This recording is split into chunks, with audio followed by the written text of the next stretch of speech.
Mercado de maíz. ¿Cómo impactará la demanda china? Es auspiciado por Potencia tu modo, de Calv.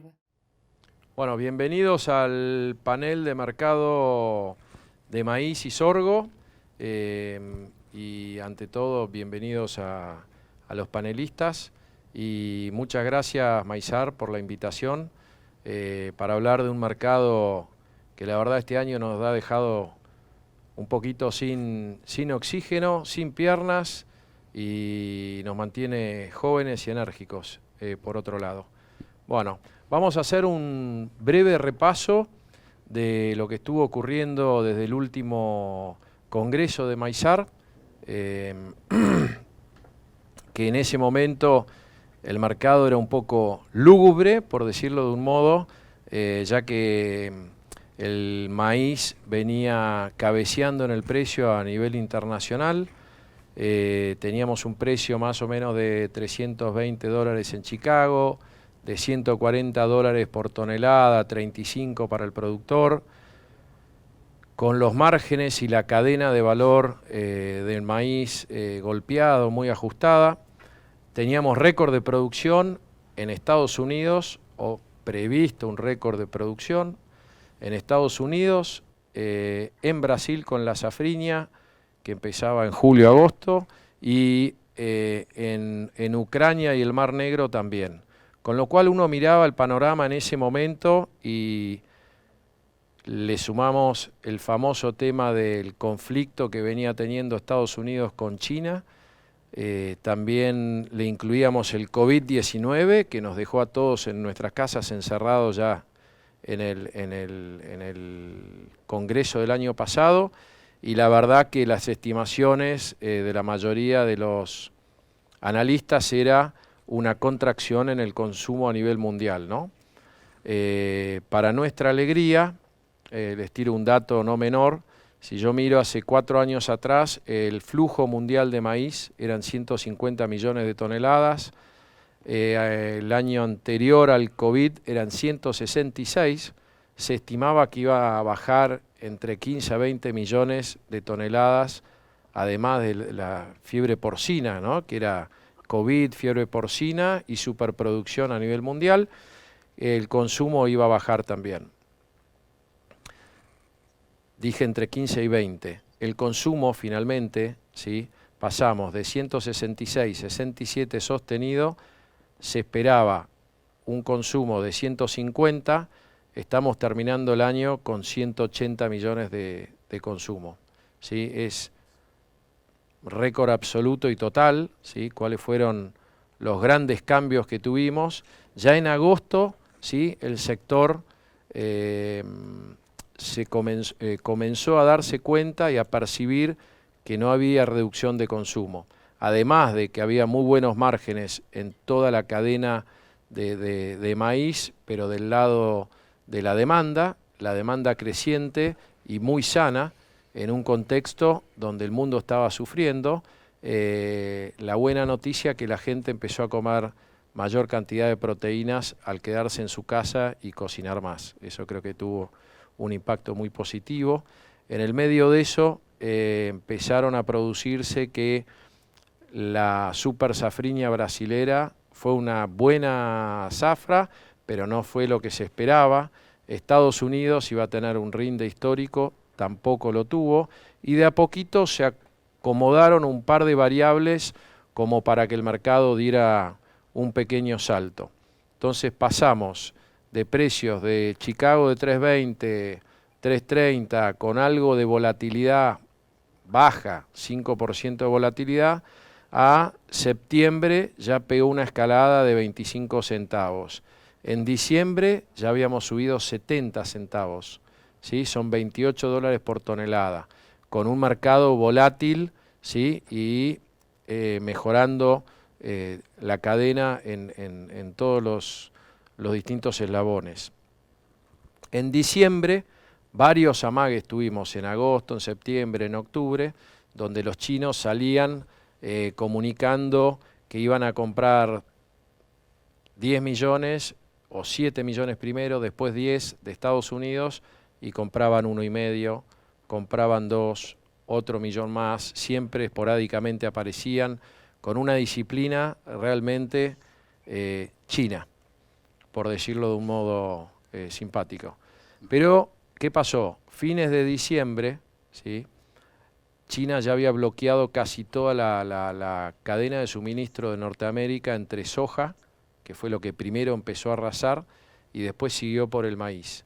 Y ahí tuvimos un verano en Sudamérica, porque piensen que entre Brasil, que estaba embarcando 7 millones por mes, más Argentina 4 millones por mes, estábamos haciendo un 60-65% del flujo mundial, siendo los formadores de precio en Sudamérica entre junio hasta octubre.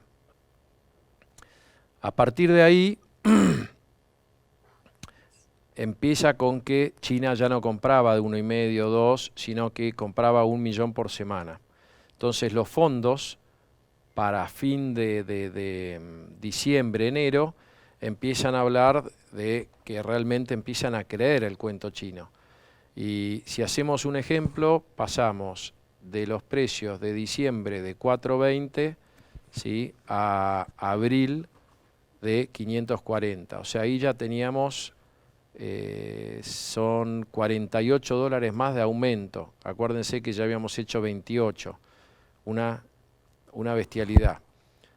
Ya la cadena o todo el mundo empujaba por producir más maíz, por sembrar lo que quedaba, el maíz tardío de Argentina también, y estábamos ya mirando en enero, a fin de enero, que esto no tenía fin, o por lo menos creíamos que no tenía fin. Creo que ahí empezaron a entrar también los sustitutos y la gente empezó a darse cuenta, si miramos desde marzo, que fue donde estuvo un poco errático o faltó la confirmación de que el mercado realmente iba a buscar o no los 7 por la demanda creciente, el mercado pasó de un nivel de 550 a 740 la semana pasada. El último rally de todos fue de 88 dólares, son 2 dólares 24 centavos por bushel en Chicago, 88 dólares por tonelada. El año de mayo a mayo, si tomo el cálculo, con el corte al 5 de mayo, subió 166 dólares. Acuérdense que hablamos de 135, 140. O sea, eso fue solamente la suba. Duplicó el precio en Chicago, el maíz y en el mundo. Y en el medio también tuvimos nuestras pequeñas tormentas domésticas, se podría decir. En diciembre, no sé si se acuerdan, sufrimos el primer paro. Argentina es famosa por tener paros a nivel mundial por el tema del flete logístico, los buques y demás.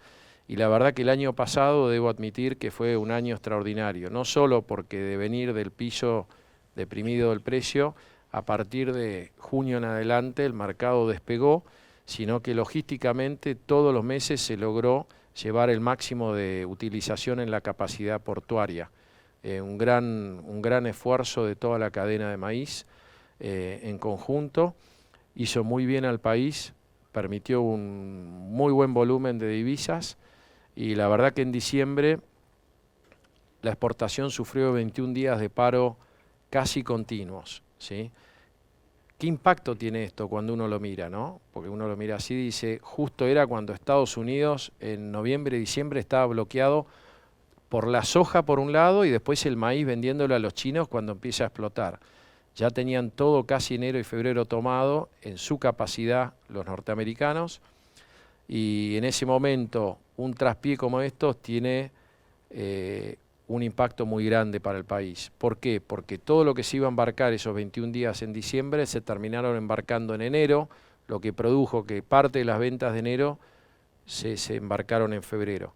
Eso dejó al país, en vez de haber hecho el récord de 38 millones de toneladas de exportación, que hubiese sido el récord absoluto del país de los últimos, de toda la vida, en terminar en un volumen de, creo que fue 36.7, 37 millones.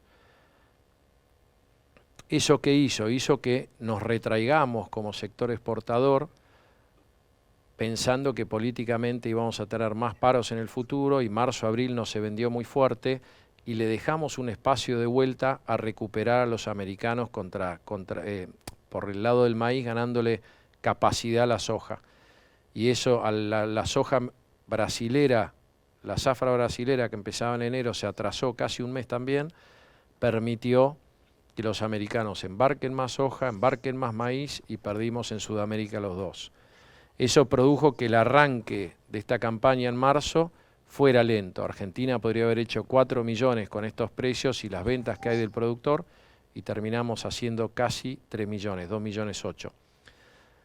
Bueno, esto es un poco donde nos encontramos hoy. Quería ver si Jesús podría compartir con nosotros qué está viendo él de este cuento chino, ¿no?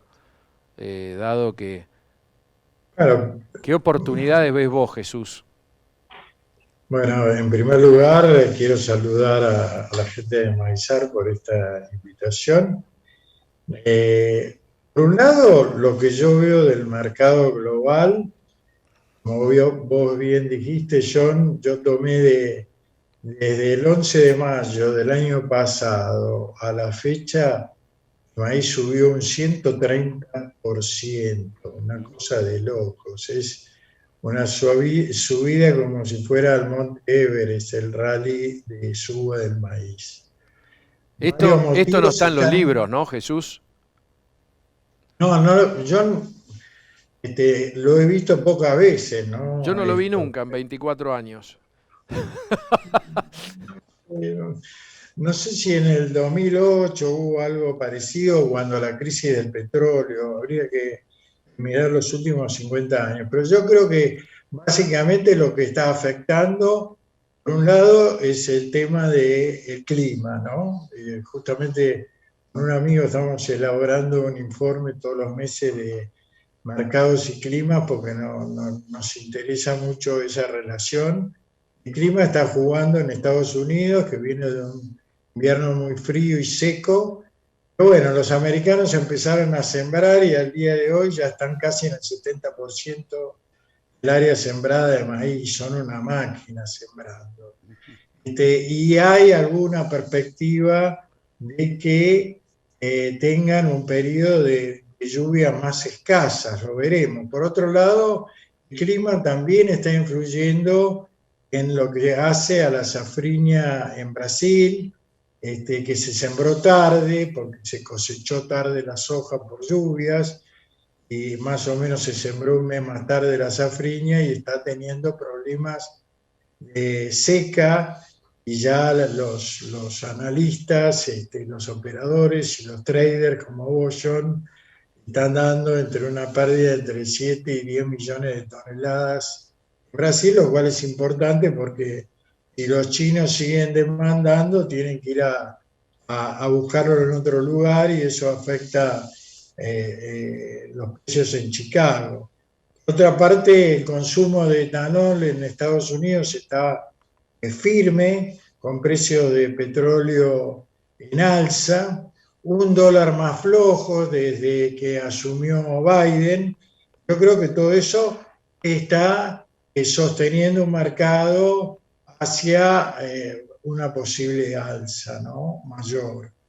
Y bueno, viendo una perspectiva hacia 5 años vista, me pareció interesante presentar un cuadro que sacó recientemente el International Grain Council, sobre las proyecciones a 5 años vista, teniendo en cuenta un crecimiento de los rendimientos y sin considerar las variables climáticas que puedan afectar la producción. Nos están mostrando para los próximos 5 años que va a crecer un poco el área y el rinde, que el consumo va a tener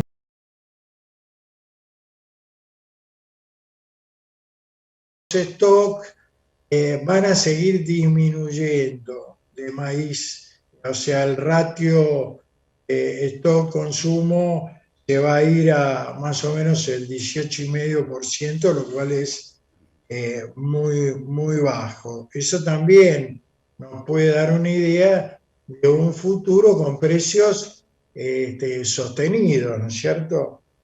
Yendo al tema de China, porque justamente este informe del Consejo Internacional de Granos menciona que China se va a convertir en el mayor importador del mundo en forma regular de maíz, lo cual no era años atrás.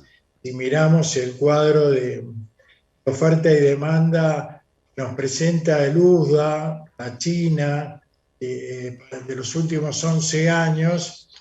En el año 2010 las importaciones de China eran cero.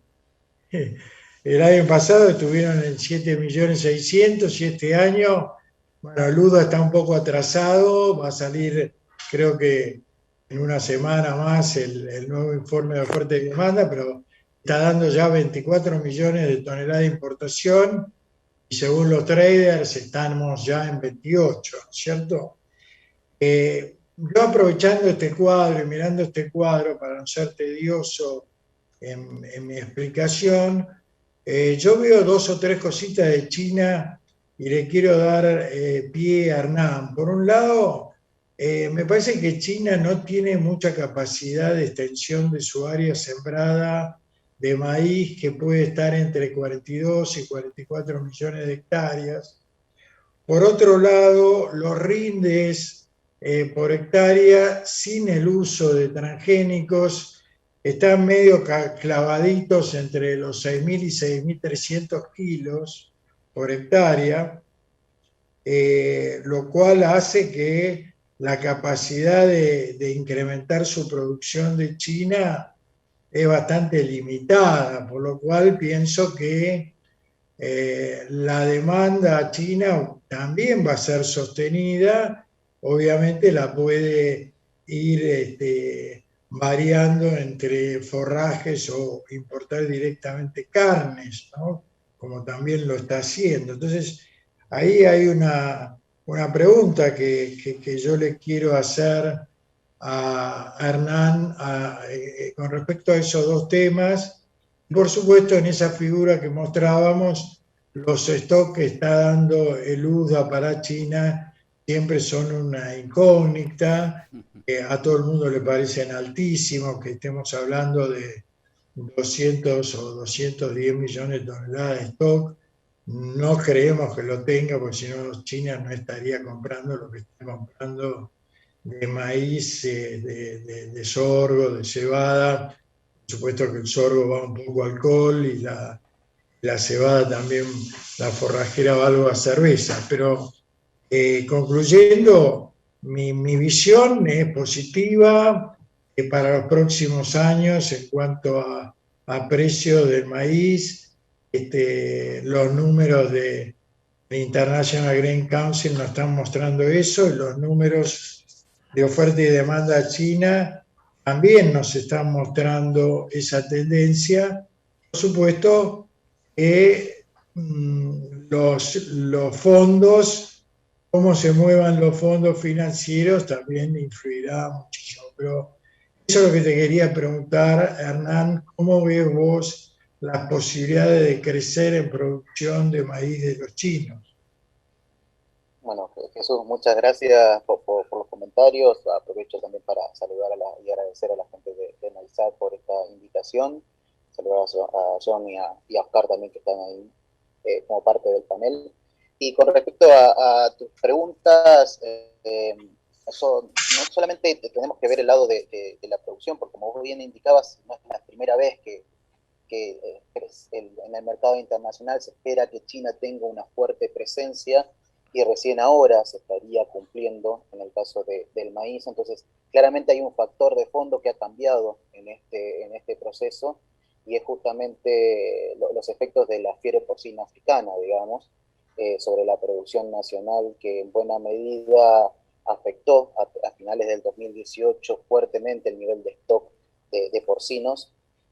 Pero se ha generado una dinámica que creo yo que ha sorprendido en buena medida a la mayoría de los analistas, y es la fuerte recuperación que está teniendo el stock porcino en China, obviamente impulsado por fuertes inversiones que además están generando una fuerte concentración de la producción porcina. Entonces esto está haciendo que haya diversos cambios, porque tenemos que pensar que anteriormente la producción estaba concentrada principalmente en medianos productores o pequeños productores que trabajaban más bien en un sistema de cooperativismo, y con los efectos de la fiebre porcina y que ha afectado principalmente a los pequeños y medianos, se ha venido generando un proceso de fuerte concentración, y con esto también ha cambiado la demanda que tienen estos productores en cuanto a piensos para sus animales.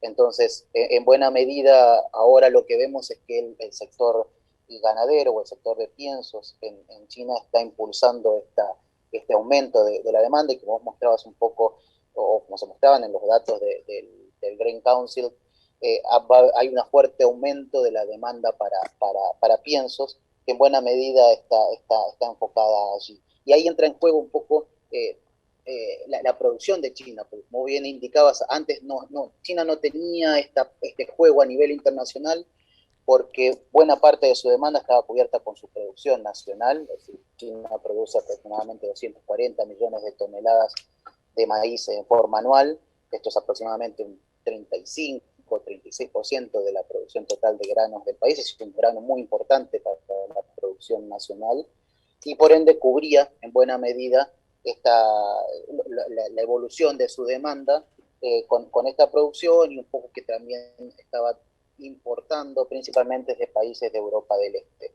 Pero este cambio en la composición de la demanda y fuerte aumento de la demanda de forraje ha hecho que cambien las perspectivas. Incluso un poco es entendible también estas cuestiones de las discrepancias en cuanto a los stocks que tiene China, porque en buena medida parte de esos stocks son secreto estadístico por una cuestión de seguridad nacional, son parte de lo que cuenta el gobierno, digamos, para garantizar su seguridad alimentaria. Entonces no son públicos, digamos. Pero yo concuerdo un poco con lo que dice Jesús, de que esta demanda actual de importaciones, que muchos estiman en 23, 28 millones de toneladas de maíz para este año, son en buena medida que el año pasado ese aumento de la demanda de piensos lo cubrieron con los stocks que tenía China elevados en materia de maíz, y ya han bajado fuertemente. Muchos analistas estiman de que con del stock actual estarían cubriendo un 40-45% de la demanda, lo cual son niveles similares a los que por ahí se veían en el 2012-2013, y es por eso que ya claramente muchos analistas indican de que China ya no solamente está jugando en el mercado internacional demandando, sino que va a seguir con ese proceso, porque actualmente el nivel de recuperación del stock porcino, que es el principal demandante, está en alrededor del, según estimación, 85-90%. Se espera que este año termine con la recuperación en los niveles que tenía anterior a la fiebre porcina. Estamos hablando de unos 400 millones de cabezas más o menos de porcinos, y quizás recién para el 2022 los volúmenes de producción se están recuperando, pero igualmente esto va a hacer que se incremente la demanda de importación, no solamente de maíz, incluso como parte de las políticas del gobierno y los altos niveles de precios. El gobierno ha autorizado un cambio en la composición de los alimentos, de las raciones de alimentos, de la elaboración de los alimentos balanceados para animales, permitiendo una reducción del volumen de maíz, digamos, que se usan en esas raciones. Por eso es que no solamente se está incrementando la demanda de maíz, sino también la de otros forrajes, como son el caso del trigo, de la cebada, del sorgo, e incluso hasta arroz. Uno empieza a ver la evolución de la demanda y de las importaciones recientes, y buena medida esa evolución se explica por la industria de alimentos balanceados, que están demandando mayor nivel de diferentes granos, no solamente maíz, para poder atender este aumento de la demanda del sector ganadero. Hernán, ahí se cae una pregunta de Maduro que es por qué la Argentina no puede estar presente en el mercado de exportación de maíz a China, siendo que nuestro protocolo fitosanitario se firmó en el año 2012. En el 2013 hubo un embarque a China y después lo único que se hizo en los 2 años siguientes fueron apenas unos containers de pisingallo. Hay distintas versiones, algunos dicen que todo esto pasó porque las compañías multinacionales se asustaron a raíz de los rechazos que hubo de trigo americano con la excusa de un evento de Singenta que no estaba aprobado, y que a partir de ese momento nadie se animó a exportar desde Argentina a China. A ver, es algo genérico, yo creo que también es un poco la dinámica de la demanda, digamos, porque tenemos que, como bien veíamos, China hasta hace poco tiempo el volumen de importaciones que tenía no eran tan grande, y como vos bien indicás, nosotros abrimos el mercado o firmamos nuestro protocolo para poder empezar a exportar maíz a China en el 2012. Se hicieron un par de envíos de prueba, pero justo entramos en la etapa en la cual habían empezado a haber algunos conflictos políticos y comerciales entre Estados Unidos. Fue como uno de los factores de cuestionamiento, el gobierno chino llamó la atención por la detección de algunos eventos que estaban aprobados en Estados Unidos, pero no en China, como era el caso del 1162, y de algún modo nosotros quedamos atados, digamos, a esa cuestión, porque los importadores chinos empezaron a priorizar la importación de granos no transgénicos, y es por eso que en buena medida las importaciones empezaron a concentrarse de países de Europa del Este, y ahí Ucrania empezó a tomar un rol más preponderante, digamos. Perdona John, que, ¿qué decís vos, John? perdona que te interrumpa, pero Sí, por mi favor. experiencia dice que el chino es tremendamente flexible cuando le falta y es muy duro con los protocolos cuando le sobra. No, y es muy buena tu aseveración, porque ahora hay que ver qué va a pasar, digamos, Creo que es porque así. hasta el año pasado, en buena medida, la producción que había en Europa del Este podían cubrir en un buen margen por ahí la demanda de importación que tenía China. Sí, Pero ahora los hoy si volúmenes son mirás muy los grandes. mercados, Europa del Este tenía un swap de un préstamo contra commodities, maíz específicamente y algo de trigo, que lo cumplieron a rajatabla. Mirás la fase 1, que es el acuerdo con Estados Unidos por la guerra comercial, y hace sentido lo que está ocurriendo. Me parece que la pregunta acá y lo interesante es, después de ver los números que mostró Jesús, es qué va a pasar en el futuro, porque yo estoy mirando y veo que los subsidios al productor se recortan, no se renuevan los precios del mercado doméstico que había antes. Veo que el maíz hoy americano vale 25, 30 dólares más FOB to FOB. No te estoy hablando en destino, que debería ser ventajoso para Argentina y para Brasil también. Y creo que no podemos quedar fuera de la película, no solo como Argentina, sino como Sudamérica en general. Y me hace un poco los paralelismos recordar del mercado de soja. Hace 20 años atrás, la soja, el precio lo ponía Estados Unidos, hoy día la soja lo pone Brasil, por supuesto, pero Sudamérica pone el complejo sojero.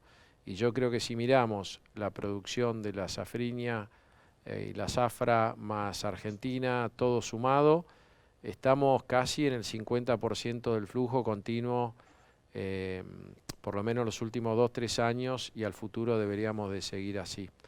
Me parece que lo único que me preocupa en esto que mostró Jesús es en el tema del GMO. ¿Qué pasa cuando los chinos aprueban? Porque en algún momento van a tener que aprobar el GMO por necesidad alimentaria, me parece a mí. Incluso, como vos señalabas, el yo creo que alguna cuestión que yo destaco mucho de la cultura de negocios de China es que son muy pragmáticos, digamos. Entonces, un poco lo que conversábamos antes era la foto hasta el año pasado. Yo creo que actualmente, dada el volumen de demanda, ya lo vemos con que han crecido fuertemente las importaciones de Estados Unidos, como vos bien indicás. Por ahí hay factores también políticos que se mezclan en esta cuestión. Obviamente. En el caso de los países de Europa del Este, no solamente tenían un maíz que estaba buscando el mercado, sino que además tenían estos compromisos de préstamos y swaps que también se unían y por lo tanto reforzaban quizás ese flujo comercial. Desde el año pasado tenemos el acuerdo de fase 1 con Estados Unidos, que de algún modo empezó a aumentar la interacción entre los compradores, principalmente de granos, porque por los volúmenes de compromisos de importación, la forma de cumplirlo principalmente está enfocado en el sector de los commodities, y entonces tenemos ahora volúmenes grandes también que se están importando de maíz de Estados Unidos y ese maíz es transgénico. Entonces, ¿qué implica eso? Que el tema del transgénico se ha solucionado, ya están aprobados los eventos que en ese momento, que hace 5 o 6 años estaban cuestionados, ya están aprobados aquí en China, pero la cuestión ahora es un poco también, hay un fuerte lobby o fuerte intercambio e interconexión, yo creo, también entre las empresas importadoras de maíz, principalmente de aquí en China, con empresas en Estados Unidos y Europa del Este, y creo que también ahí entrará fuertemente, quizás en este sentido, los diferenciales de precios, que como bien hablábamos antes, siempre nuestros granos suelen estar mucho mejor posicionados en cuanto a precio en comparación con Estados Unidos o en el mercado chino. Hernán, y en el caso del maíz, el maíz argentino, y te lo dicen la mayoría de los importadores del mundo, es de mucho mejor calidad que el maíz americano. Primero porque se rompe menos, y segundo porque tiene una pigmentación mejor si alimentaba pollos o lo que fuera. Entonces, yo lo que creo es que hay que poner sobre la mesa, sobre el tapete de los negocios con China, este tema, porque es un tema que es muy importante para la Argentina, tener como alternativa, empezar a entrar con maíz en China, lo que fortalecería aún más la cantidad de mercados que tenemos abiertos para maíz, siempre tener una alternativa. Yo creo, Jesús, que el punto irrelevante es que nosotros, a nivel de requisitos, digamos, el mercado chino está abierto, digamos, y no tenemos esa limitante que a veces es lo que nos lleva más tiempo. Yo creo que quizás ahora, en esta instancia, con el cambio de percepción que tienen en estos momentos los importadores chinos, es una buena oportunidad para los exportadores argentinos para retomar esta interacción con ellos, porque yo entiendo, quizás el año pasado, cuando un exportador argentino iba y le ofrecía maíz a un importador chino, lo primero que le preguntaba eran si era OGM, si tenía variedades no OGM, claro, etcétera, etcétera, y se cortaba ahí o se discutía otro tipo de grano. Ahora la situación cambió y posiblemente estén mucho más flexibles los importadores chinos a hablar sobre maíz transgénico como parte de ese pool de exportación. Y además, como bien indicaba, digamos, ustedes, el tema de que la oferta en el mercado internacional es una en este momento. Entonces, y en buena medida China, saliendo a demandar en el mercado internacional en estos momentos, está captando buena parte de este flujo de exportación que tenía previsto Estados Unidos. Entonces, no es que nuestro maíz no va a tener posibilidades. Si no entra China, seguramente va a tener una fuerte demanda o va a tener que cubrir muchos de los mercados que quizás el mercado que Estados Unidos estaba cubriendo anteriormente. Entonces, va a ser muy interesante esta interacción que se va a empezar a generar entre oferta y demanda, y bueno, un poco los precios explican quizás estos resultados de la interacción que se viene generando. Yo creo que el sector privado tiene que largarse. Nos pasó un poco con el sorgo, ¿te acordás, Hernán? En el 2014, que a mí me tocó desde el lado privado estar en una firma que fue la primera que exportó sorgo a China en containers. Después hubo un embarque grande que hubo problemas, de descoordinación con el SENASA, el temor al rechazo en China, se frenó un poco todo, pero como dice John, cuando los chinos están apretados, digamos, aligeran un poco digamos, las exigencias. Desde el año pasado estamos vendiendo fuerte sorgo. Este año ya hay anotadas como 1.300.000 toneladas de JB de sorgo, que creo que el 80% va a China, ¿no es cierto? Y el año pasado se exportaron arriba de 500.000 toneladas de sorgo a China, así que ese es un No, por eso camino. ya es en parte por el trabajo que se había empezado, que habían empezado a hacer los exportadores cuando se abrió el mercado en el 2014. Obviamente los primeros embarques no son sencillos, pero ya, como vos bien indicás, el año pasado empezó un fuerte despegue de las exportaciones hacia este mercado y yo creo y todo el mundo ya da por sentado de que este año va a ser muy bueno también para el sorgo argentino, pero como yo señalaba anteriormente, es decir, la demanda actual, dado que el que la está generando es el mercado, el sector ganadero, se está concentrando en todos los piensos, no solamente maíz, sino que hay oportunidades tanto para el sorgo, para la cebada, para el trigo forrajero, sí, digamos, está impulsando todos los granos en materia de forraje. Yo creo que John, Oscar, Hernán, lo que tiene que hacer Argentina es aprovechar esta oportunidad de precios sostenidos y no ver el tren pasar, porque digamos, lo que no dijiste, John, es que este año en el mercado de maíz no solo tuviste los paros, sino que hubo como señales contradictorias por parte del gobierno, en el sentido de querer aumentar los derechos de exportación o pensar en cerrar los registros para proteger a la mesa de los argentinos contra la inflación, cosas que ya conocemos del pasado que no son así, lo único que producen es incertidumbre en el productor y el productor, bueno, tiene que sembrar, pero la inversión que pone tiene relación con la incertidumbre. O sea, si yo no tengo señales claras, por ejemplo, en el caso del trigo, voy a hacer más cebada porque sé que en la cebada nunca los gobiernos anteriores de este signo intervinieron con cupos, con cuotas, con ROE, lo que fuera. Pero si no tenemos señales claras, no vamos a poder seguir el tren de crecimiento de la demanda mundial y las oportunidades que se nos presentan con estos precios, ¿no?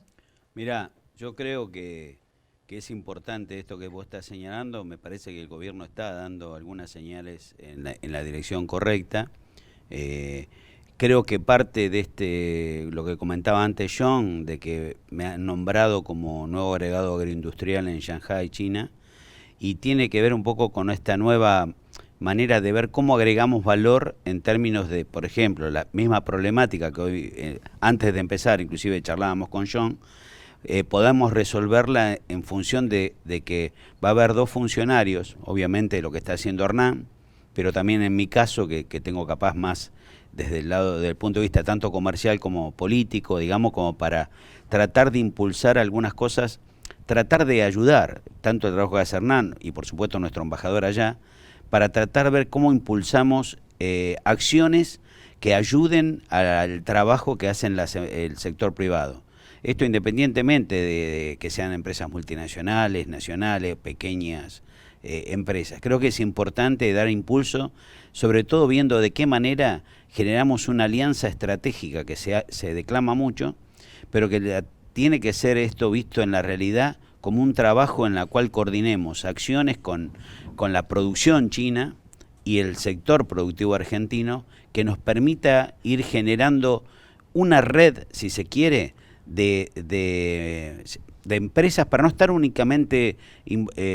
hoy estamos muy atados, si querés, soja dependientes con respecto a China. No tanto, ¿eh? No Bueno, tanto. bueno, Este pero año sí, en creo que general, llega a 1.800.000 toneladas de poroto. No, no, correcto, pero lo que quiero decir es que me parece que hay ahí un trabajo para seguir haciendo y para ir destrabando aquellas cosas que, como bien decía Hernán, pueden estar siendo un trabajo, si se quiere, entre comillas, de lobby argentino hacia estos propios importadores de maíz argentino o de distintos productos, que un poco vaya allanando el camino para que las propias empresas después privadas puedan ir cerrando o acercando negocios que impulsen estas actividades. Creo que lo que dice Hernán, de la nueva mirada en función de lo que ha sucedido con fase 1, da una opción y nos abre un panorama. Ahora, coincido 100% con lo que decía John, yo como argentino, me parece clave de que no, más allá que somos los dos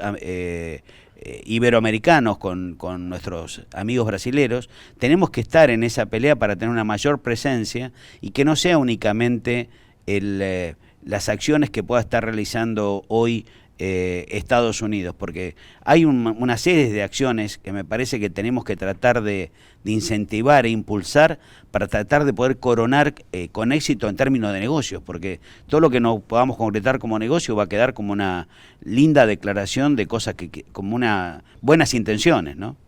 Sí, a mí me parece perfecto la estrategia de unir los esfuerzos de la actividad privada y la pública.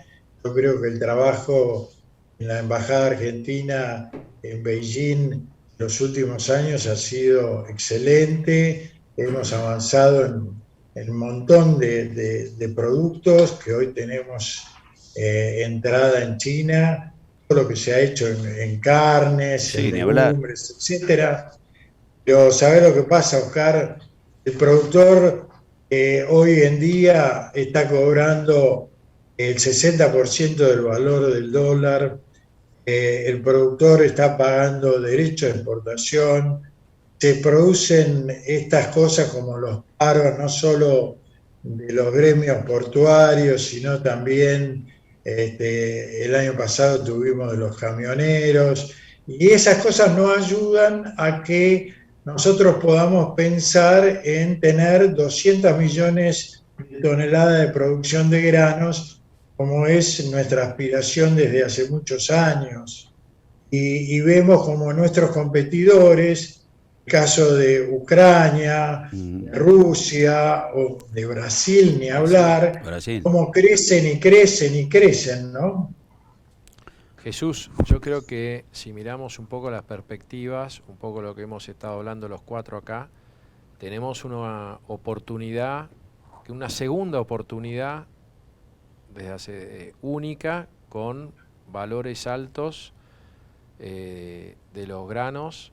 Creo que, como bien dijo Oscar, el gobierno corrigió el rumbo rápido después de lo que hizo de cerrar los ROEs de maíz, lo volvió a abrir a los 10 días y mandó un mensaje de que sí, de que puede ser flexible y darse cuenta en qué momento tiene que volver a empezar y que ese no era el camino. Me parece que eso es muy... Para mí es un gran cambio y es inteligente de su lado. Y lo que sí me parece importante que todos los argentinos tenemos que entender que tenemos que tirar juntos para el mismo lado. ¿Por qué digo esto? Porque el tema, como bien mencionaste, de los paros y demás, el año pasado a mí me daba mucho orgullo ir a todas nuestras discusiones a nivel internacional, habiendo hablado casi prácticamente desde marzo hasta diciembre, en el medio de una pandemia como el COVID, donde el sector hizo el mayor esfuerzo, se puso el COVID al hombro también, no dejó de trabajar nunca y exportó a su mayor capacidad que el mercado le permitió, que eso para mí fue muy positivo. Y si miramos un poco dónde estamos hoy, en perspectiva de lo que queda del mercado, tenemos que Brasil, ¿sí?, ha perdido por clima, por safriña y producción 10 millones de toneladas. Eso nos va a traer a nosotros un efecto colateral de ayuda. Tenemos que seguir el mercado americano, empezó muy bien, el año pasado también empezó bien, hay que ver cómo sigue. tenemos que ver el mercado en Ucrania y en China, ¿no? Nos estamos olvidando, últimamente uno habla o de Brasil o de Estados Unidos, pero se olvida de seguir qué pasa en Ucrania y Rusia, por supuesto el resto de los países del Mar Negro también, se han vuelto un eje importante de producción. Y China, que no es un dato menor, porque uno a veces está viendo cuánto importan, y un poco mirando tu gráfico y las proyecciones y el análisis que presentaste, Jesús, creo que como país y como cadena de valor, que es Maizar, tenemos una oportunidad, si nos juntamos lo público y lo privado, para sacar adelante el maíz, posicionarnos y poder atender la demanda mundial en un total. Sí, no solo un poquito en el sorgo, un poquito en la cebada, sino dar el paso y volver a ser el jugador que éramos, ¿no? O sea, éramos los número 2, habíamos pasado número 4, ahora el año pasado volvimos a ser el número 2. Creo que podemos ser sostenido el número 2, como dijiste vos bien, Jesús, si limamos o mejoramos un poco más la distribución para producir que Argentina continúe el crecimiento ante la necesidad del mundo de granos. Y yo entiendo, como bien siempre dice Oscar, y me acuerdo que lo decía antes también, de generar valor agregado, ¿no? Sí. Y más allá de qué gobierno fuera, recuerdo que el gobierno anterior también hablaba de generar valor agregado. Lo importante es generar valor agregado para el país. Sí, entonces me parece Sí. un poco, ya cerrando... Bueno, las exportaciones de carne son una vía de generar valor Enorme. agregado. Agregación de Yo le valor de quería, granos, definitivamente. sí, yo le quería hacer una pregunta a Hernán sobre el tema de los transgénicos y algún semillero argentino que se está instalando en China. ¿Vos pensás que en el futuro los chinos pueden aprobar la producción de maíz transgénico Buena pregunta, porque en China? en buena medida me quedó sin responder un poco la primera pregunta que hiciste en cuanto a cómo se ve la perspectiva de crecimiento de la producción de maíz, y un poco está atado a eso, digamos, es decir, ellos tienen actualmente una limitante en cuanto obviamente a recursos, de espacio, y en rendimientos. Ellos actualmente aquí en China no se cultivan eventos transgénicos, y por lo tanto es muy difícil poder pasar de estas 6.000, 6.300 kilogramos por hectárea. China ha hecho una fuerte inversión en la investigación para desarrollar sus propios eventos transgénicos en estos últimos, diría, 10, 12 años.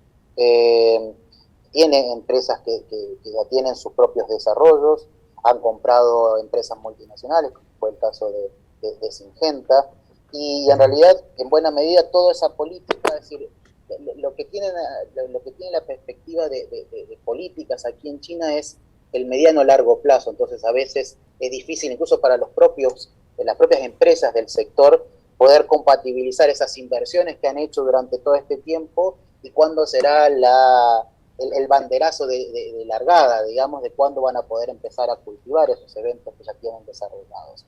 El año pasado, a fines del año pasado, sucedió algo muy, muy relevante, que quizás pasó un poco inadvertido, pero China aprobó 2 eventos de maíz y uno en soja para cultivo, de desarrollo propio, con lo cual ya se empiezan a dar señales un poco más firmes de que se va a permitir próximamente el cultivo a nivel local, porque obviamente hay que empezar es decir, la producción tanto ganadera como la demanda general sigue creciendo, y obviamente para el gobierno es muy importante seguir manteniendo en algún nivel estable esta posibilidad de autosuficiencia, porque ya vemos, digamos, cuando no logran esta autosuficiencia, como pasa ahora con el maíz, salen al mercado internacional y generan estos desbarajustes que, si bien para nosotros pueden ser buenas noticias, sí. no siempre son fáciles de manejar, digamos. Entonces también es un ida y vuelta, pero sí, esperamos que, es muy difícil saber los tiempos, pero se espera que en los próximos años se empiece a cultivar eventos transgénicos a nivel local. obviamente en ese marco ya empieza a haber intereses de varias empresas en poder ingresar también en este sector. Y obviamente hay empresas, están estas empresas argentinas que tienen oportunidades también porque tienen eventos propios transgénicos y no transgénicos, y el mercado semillero con los volúmenes de producción que tiene el país es también un área muy relevante, digamos, de negocios y con un fuerte perspectiva de desarrollo. Gracias. Un tema para ir cerrando, porque ya si no nos vamos a exceder en el tiempo. Sé que cuando uno se pone a hablar sobre qué expectativas puede tener el mercado en los próximos años y China, pero para darle un cierre, si uno agarra los 5 mayores importadores de maíz en el mundo, la oscilación entre lo que compran es entre 15 millones, diría 12 a 15 millones, los primeros 8 más grandes. China este año compra 28 millones y, como bien acaba de marcar Hernán, ante la pregunta de Jesús y sobre valor agregado y los semilleros, cuando uno mira y dice, bueno, siembran, son 40 millones de hectáreas, ¿no? Sí, más 42, o menos. 44. 41, 42, tienen un promedio de 6 toneladas por hectárea. Hay que ver si llegan a los promedios de 7, en cuánto tiempo, o sea, son 28 millones, casi lo que importaron, ¿no? O sea, subiendo una tonelada, Claro. subís una tonelada, te vas a 40, subís media tonelada, te vas a 20. Y ves el consumo que tienen y el potencial del consumo, creo que van a seguir siendo uno de los mayores importadores. Pero es algo... Es complejo, como bien dijo Hernán, ¿no? Porque políticamente el desbarajuste de cada movimiento que hay ante semejante volumen o nivel de población tiene un impacto para la economía en general. Así Además, que, bueno, Las tasas de crecimiento económico son de China y Hernán, ayúdame en eso. Ese al COVID son infernales, es una locomotora que no para. No, y además el hecho de que la pandemia esté controlada a nivel interno ha hecho de que los volúmenes de demanda continúen en crecimiento, digamos. Claro. Entonces, en ese sentido, está claro, y creo que por eso todos los especialistas indican de que China, en el caso del mercado de maíz, ha llegado para quedarse por lo menos un par de años, mientras ve cómo logra acomodar posiblemente su producción nacional nuevamente. Desde mi perspectiva, yo creo que la evolución, todo indica que va a seguir presente en el mercado internacional, porque la dicotomía que tienen entre... Es decir, la demanda de mayor nivel de proteína por mayor poder adquisitivo está. Eso es algo que viene traccionando desde hace años. Es lo que dice Jesús, y no va a detenerse. Claro. La dicotomía es, ¿qué hacemos? ¿Producimos más granos para alimentar a los animales que producimos nosotros a nivel local? ¿Compramos más carne a nivel exterior? Pero sea cual fuera el resultado, o creo que es un mix de las dos cosas, lo importante es que eso va a traccionar tanto la demanda de importaciones de granos como también la demanda de importaciones de carnes, y ahí es donde países como Argentina tienen un rol muy importante, porque somos productores justamente de este tipo de productos. Así que, como indicaba Oscar, es muy bueno esto de poder reforzar esta interacción, buscando entender mayores puentes con el sector privado chino para justamente poder acercar aún más los esfuerzos que viene haciendo el sector privado con contrapartes para que nos conozcan más, para poder desarrollar mejores negocios y una relación de mediano y largo plazo con mucha más fuerza, ¿verdad? No, además me parece, Hernán, abonando lo que estás diciendo, que es clave el trabajo que debería seguir haciendo Argentina, y sobre todo tratar de hacer ese trabajo de asociativismo, como marcaba John, entre el sector público y el privado. Creo que es clave. Digamos, no hay historia de éxito a niveles internacionales donde esta asociatividad no funcionara. Yo he trabajado muchos años en Estados Unidos y esto funciona así. Digamos, no es un invento. Y claramente me parece que es el paso que tenemos que dar. ver de qué manera colaboramos a aquellos que nos toca estar como funcionarios para que podamos agilizar, impulsar y facilitar el trabajo del sector privado y sobre todo teniendo en cuenta la idiosincrasia de China, porque tal vez si habláramos de otro país no sería tan necesario, pero claramente por la idiosincrasia china es importante que sectores vinculados a los gobiernos estén vinculados con los sectores tanto empresarios como políticos de nuestras contrapartes chinas. Creo que esta es la mejor manera de ir avanzando, de ir buscando cerrar este gap o esta diferencia que está habiendo en este momento y en lo cual claramente hoy no hemos sido beneficiados con los negocios de maíz. Sí. Bueno. Ojalá podamos incentivar al sector privado para producir 70, 80 millones de toneladas de maíz. Con reglas claras a largo plazo, no tengo duda que va a ocurrir. Y cerrando ya, porque me están haciendo señas de que cumplimos el tiempo estipulado, me parece que lo importante, después de la reflexión y lo que hemos estado discutiendo sobre el mercado de maíz, la buena noticia para todos nosotros es que va a haber mucha volatilidad. Creo que cada vez tenemos más variables de ajuste. Bueno, acá tenemos un par más. Y hay que estar bien despiertos, mantenerse bien ágiles y flexibles. Así que gracias a Hernán por levantarte tan temprano, te hicimos madrugar una vez más. Gracias Jesús y Oscar, gracias por venir también. No, por favor, muchas gracias a todos ustedes. Gracias a vos. Gracias por la invitación, un placer. Y gracias Maizar, por supuesto. Por supuesto.